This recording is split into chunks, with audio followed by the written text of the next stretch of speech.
Hey girls, so today we're going to be learning binomial theorem for our last exercise on combinatorics. Okay, so it's not really got to do with probability this lesson. It's got to do with how to use combination symbol, and let's just get into it. My question was to expand that, right? Now the last thing you want to do is expand that manual. It will take too long. So remember I've taught you Pascal's triangle, okay?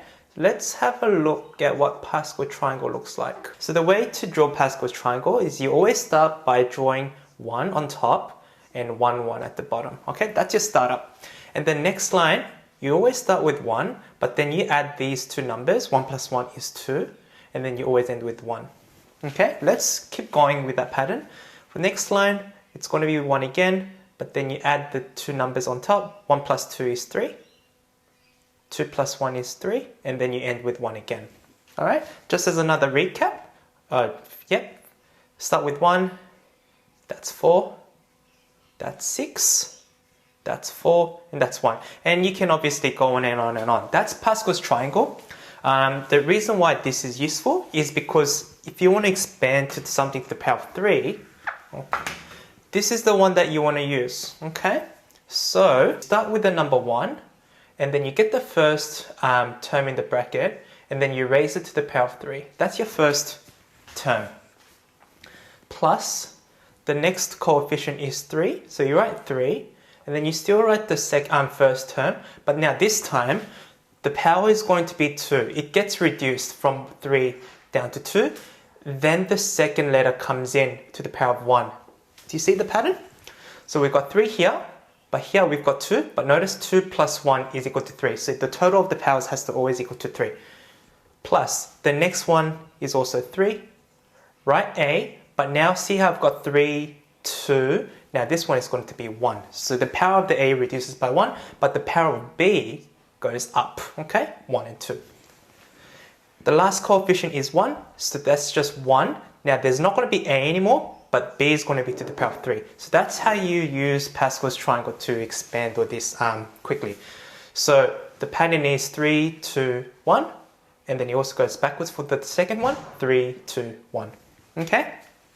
Let's do another example using Pascal's triangle. So this one's to the power of 4, so that means I want to use this. So just to summarize, this row is used to raise to the power of 3. This row is used to the power of 4. This row is used to the power of 2. 1, and that's just to the power of 0. Okay? So using this row because it's to the power of 4, once again the first number is going to be 4, but the first term is, I'm going to put in a bracket, 1 to the power of 4. Do you see what I've done there? It's like the same thing here. You always start with 1, but our first letter or term is A. But our first term here in the bracket is 1. So you raise it to the maximum power in the beginning. Okay? Plus, we've got 4 now. 4 times 1. But now this is going to be to the power of 3. Because remember, the power goes down each time. But now let's introduce the second one. Make sure you put it in a bracket because it's got minus. So minus 2x. Now it's going to be to the power of 1 here. Okay? Notice again, 3 plus 1 is 4. Plus 6, once again, 1 to the power of 2, okay, because 4, 3, 2, but the second one is going to be, instead of 1, it's going to be 2, yep. 2 more, I'll just do at the bottom here, 4, because it's 4, the first term, but to the power of 1, because 4, 3, 2, 1, the second one, minus 2x, but it's going to go up to 3, because 1, 2, and 3. And the last one is just 1. The first term disappears now. It's just the second term raised to the maximum power 4. Okay? So once you've done that, you actually now got to obviously simplify that. So this is just 1. Now, put in the calculator 4 times minus 2. It's obviously going to be minus 8x. Yep, because the 1 doesn't really make a difference. Plus 6 times minus 2 squared. Okay, so that's just 6 times 4, but it's going to be positive because minus to the power of even number. Okay, so that's x, remember x squared. Okay, plus, or now, next one's going to be minus, because 4 times minus 2 to the power of 3, that's going to give you a negative number, so that's 4 times 8, so that's 32 x cubed. The last one is 2 to the power of 4, but positive, 16x4. Okay, so that's how you use Pascal's triangle to expand binomial product with high powers. All right. Now, here's where binomial theorem comes in. We can use a Pascal's triangle, but obviously if you had a question like something to the power of 10, it would be very impractical to, draw rows and rows of the triangle until you get to the 10th row, right? So there is a quicker way to get the coefficients instead of having to use Pascal's triangle endlessly. And here's how you do it. You start by writing 4, C, and you always start from 0, okay? So this is actually the coefficient, like here, okay? This is 4C0. The next one is going to be 4C1, 4C2, 4C3, 4C4. If you put these individually in the calculator, you'll get the same values as these, all right? So we don't have to use Pascal's triangle if I just do that. So how to do it is, once again, it's 4C0, and then you still have to do what I did like in each of the brackets that I wrote. So bracket 1 to the power of 4, all right, plus 4C1 now, and then you rewrite this again, 1 to the power of 3, bracket minus 2 to, yep, plus, instead of 6, I'm going to write 4C2, and then rewrite that again. Same thing. The last one is 4C4. All right, yep. Oh, I didn't need that. Yep, so then what you would have to do is type these individually in the calculator, and then you'll get these values, okay? It may seem like a longer step, but this is what you'll need to do if you don't use the Pascal's triangle.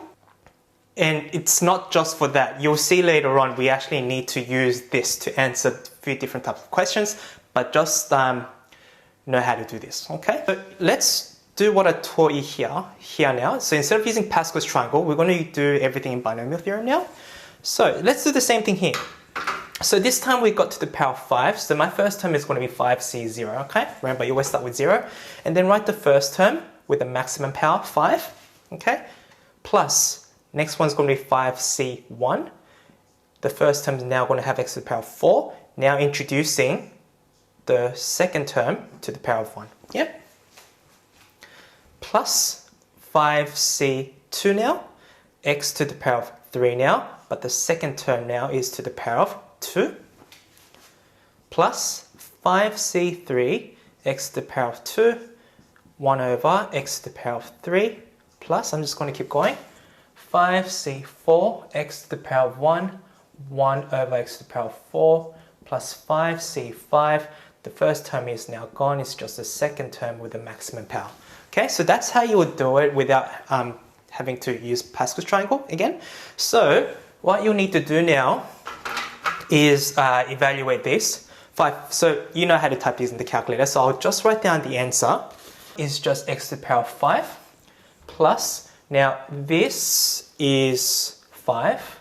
Now x to the power of 4 times x, that's x to the power of 3, yeah? Because you're like cancelling that and that, so it's 3. This one is 10. X cubed times, now this is, same thing as that. So that just leaves x1, so it's just 10x. Plus this is 10. Now we've got x squared times x over 3. So now we've got, so this whole thing is gone. Yeah, can you see that? X squared times 1 over x cubed. That's 1 over x. So this is now 10 over x, okay, because of the number in front. Plus 5c4, if you put in the calculator, is 5. And once again, if you simplify that, now we've got x to the power of 3. Yep, makes sense? 4. And lastly, the last one is just 1 over x to the power of 5, okay? So this is how you expand binomial product with really high powers using binomial theorem. So this is the binomial theorem. If you've got a binomial product to the power of n, like n can be any number. So let's do the same pattern. So that's the maximum number. So remember, you always start with NC0 in the first term, which has the maximum power. The second term would be NC1A, but the power gets reduced by 1, so it's n minus 1. And now introducing the second term with the power of 1 plus. This is your binomial theorem, and all of these sums can be summarized as this symbol. This is the Greek symbol, Greek letter for theta. No, not theta, sigma. Okay, this symbol means the sum of. Okay, and n represents the number of terms. This means r is the starting term. I'll explain that in a minute. And this can be summarized as this. This is an expression right here, is an expression that represents any of these terms. So starting from r equals to 0, so that's your r value. So these are your r values. Okay. Oops, sorry, I made a mistake there. That's meant to be NC2, my bad. So R represents the terms, the numbers there, okay? Yep. So that just means starting from 0, it goes up. So yeah, as you can see, N minus R represents the power of the first term that gets reduced each time. And that is just going to be the power of R as the series goes on, okay? So just know that works for any of the terms. All right, why do we need to know this? It's because we need to now not just be able to expand expressions, but now finding the coefficient of a binomial product. Let's have a look at question 3C in the exercise. 3C, it says find the coefficient of b cubed in this expansion. So what that means is when you expand all this out, what is the number with b cubed in front? All right. So instead of having to expand all this and looking for the number that's in front of b cubed, this is going to save you the time from doing a lot of expansion. And here's how you do it. But before I do, right, let's just have a look at this. Okay, so girls, if I want the number in front of b cubed from these general series, can you see that it's this one here that I just wrote? So that means this is the coefficient in front of b cubed. So from here, let's apply that. So if I apply this here, what's my n number here? It's 5. So I'm going to write 5c3. My a is just the 1 to the power of n minus 3. In this case would be 5 minus 3. And then you got that second term that you multiply with to the power of just the 3. Okay? So if I simplify all this, that. So your answer to this question is 80/27. So the technique is, instead of having to spot out which one of these gives me the coefficient that I want, here's how you do it in general. Okay? Use what I've just written there. So how do you use this? Well, in this scenario, without having to look at that series, using this, we know this is 5c. Now, the power here that I want has to be 3. So that means my R has to be 3. Yep. My A is first term, so 1 to the power of n minus I in my case is 5 minus 3.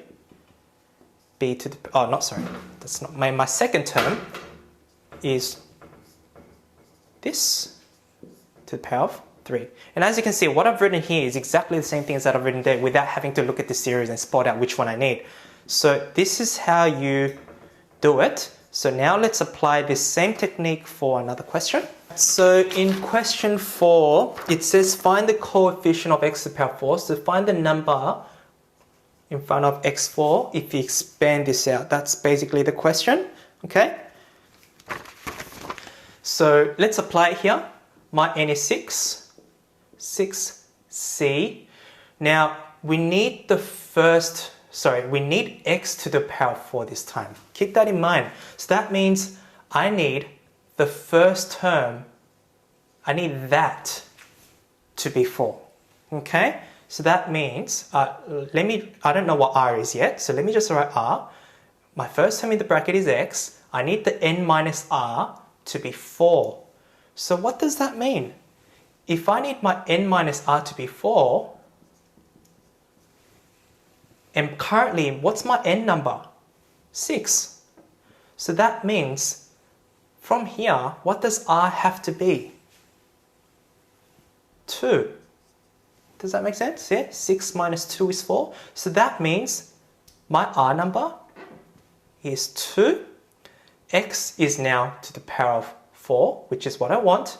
But my second term, which is minus root 2, so I'm going to put in a bracket, to the power of r, my r number is 2. So yeah, this one's a bit of a tricky question, okay? So it's about finding r, okay? 30, okay? So the answer is 30x4, so the coefficient of x to the power of 4 is 30. Okay, this time it's about finding the term. So it's not about, let's have a look, let's read the question. 5b, it says find the fourth term in this expression. So the fourth term.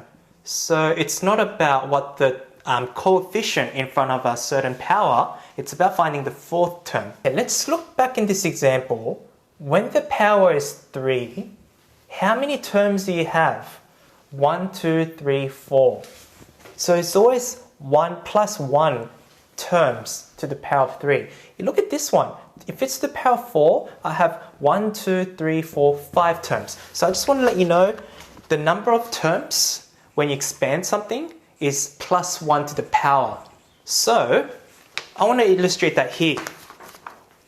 So let me write down as a note. So if you have a plus b to the power of n, that gives you n plus 1 amount of terms. So what I'm trying to say is, you're still going to use that formula, but this represents r plus 1th term, okay? This is what I wanted to illustrate, okay? So in this question, if I wanted to find the fourth term, what that means is, so r plus 1 is equal to 4, so that implies r equals to 3, okay? So that's what you substitute in here to find the fourth term, all right?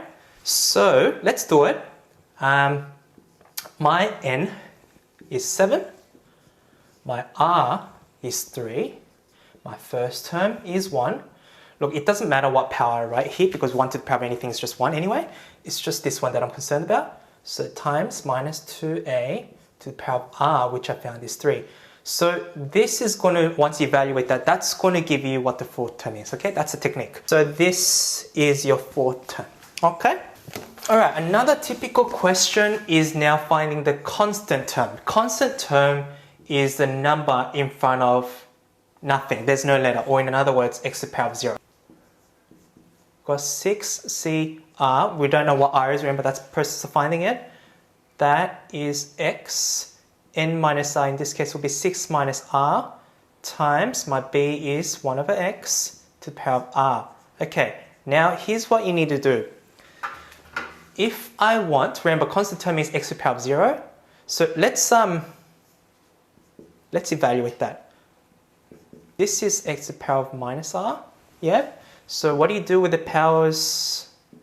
The bases are the same. You add them. Yeah. Remember that. So 6 minus r. That means 6 minus 2r. Okay. So this is what you need to consider. We obviously want x to the power of.